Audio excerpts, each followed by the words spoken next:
So they are troubling, and these processes are troubling in a world where we are all getting together through dramatic improvements in communication technologies.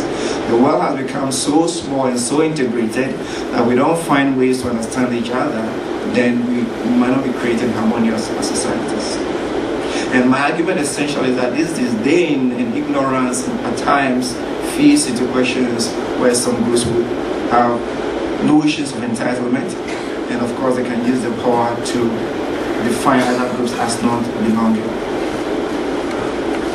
If Carter Woodson's idea of the Black History Month is to have any relevance, then my argument is that African diaspora and the larger society would have to devise new ways of working together.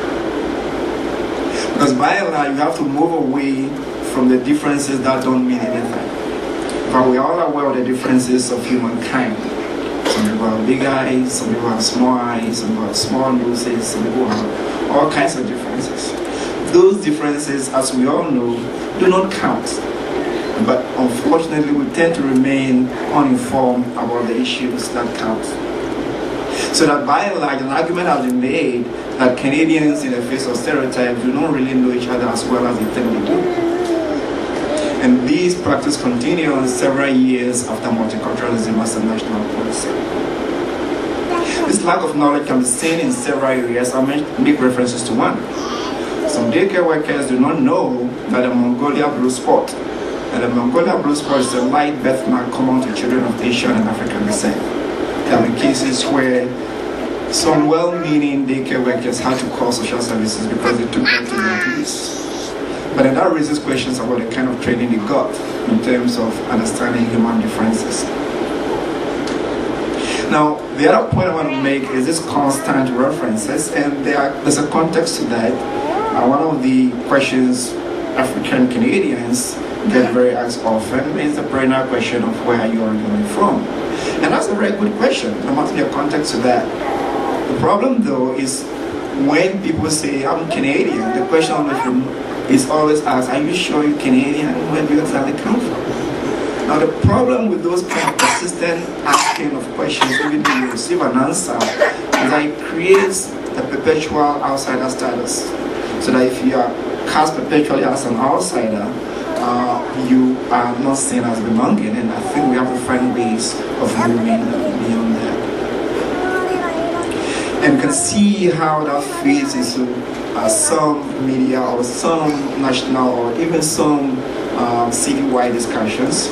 We often hear about the death of Somalian teenagers in Edmonton, but then some of these Somalian teenagers could well be Canadian citizens. So why is there a reference to their parents' country of birth? Because some of them could be Canadian citizens. And that becomes an issue because we don't hear about the national context of other people who get killed in the city as well. So it raises all kinds of questions. Those of you who are old enough would know that when Ben Johnson won the Olympic gold in 1988 in Seoul, everybody was happy. But that was until the drug test came out.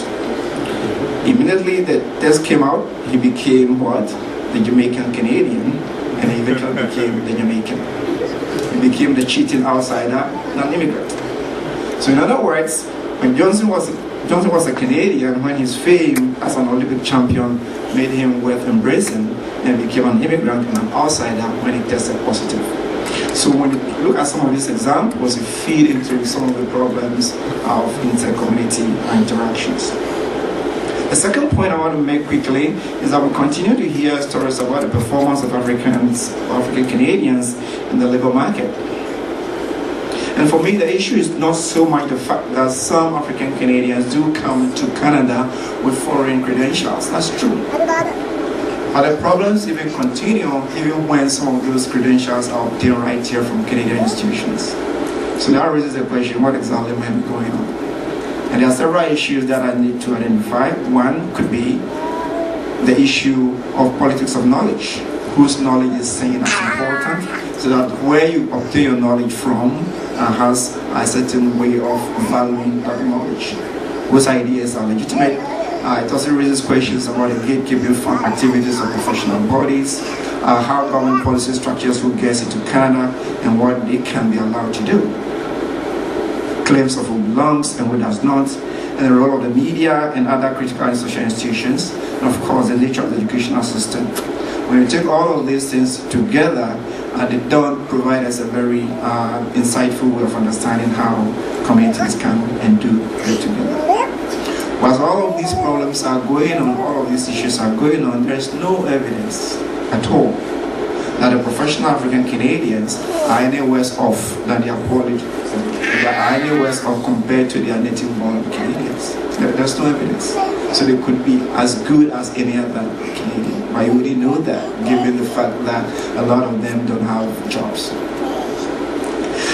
And that has dramatic implications for families, because when the young people see their highly educated parents, some of whom have obtained Canadian degrees, not having jobs, that doesn't encourage them at all to go to school.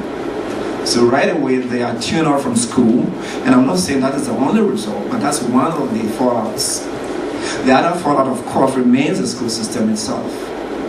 We know a lot about what goes on in the school system. We know about the plight of the Japanese Canadians. We know about the plight of various groups, and rightfully so. We don't know a whole lot about the experiences of Aboriginal Canadians, let alone African Canadians. And once we begin to engage with some of the fallout from the residential schools, we begin to see that there's a lot that needs to learn. On a more grateful note, I have to acknowledge that through activities such as Black History Month, some progress is being made. We do know, as educators, that when students begin to learn about their communities, when they see their communities in the curriculum, it serves as a very good motivation. I think the mayor made some references to that earlier on. So it means there must be a way to restructure the curriculum. Education is important, but the nature of the education is equally important. And I think the African diaspora in Canada does have some responsibility in contributing to meaningful changes in curriculum. Edmonton, like any other Canadian city, has a growing diverse population. As such, it's very important to find effective ways to connect together. However, there's a general lack within communities. There's a general lack of respect within communities. And as a result, communities find it together to deal with problems within their own communities, let alone to work with other communities. In other words, you have to put your own house together before you can invite people for dinner. So what we need community partnerships, and I think it is the context in which your organization becomes very important. And some of the initiatives the mayor has launched in the last couple of years. And I do hear the mayor very often on radio. You do a very good job.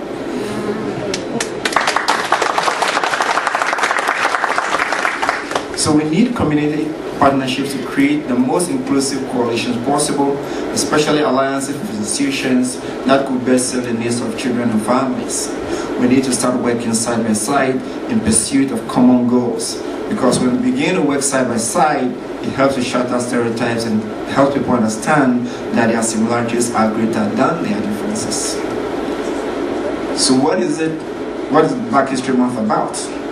Black History Month, in essence, is about uplifting a community that has had to contend with stereotypes. It's about giving the community a sense of pride. It's about educating the larger society on the contributions of African Canadians to the success of Canada. It is also about ensuring that the young people are proud of their heritage and cannot and should not be ashamed of it. The question becomes, what is the best way to mark Black History Month? I think we have to mark Black History Month not only on a monthly basis, but on a daily basis. And so I agree with those who argue and stress that we need to have Black History Month on a daily basis. But beyond that, when we meet together as a group, we also need to find ways to respond to community needs. And of course, we need to have a good day as well. Thank you.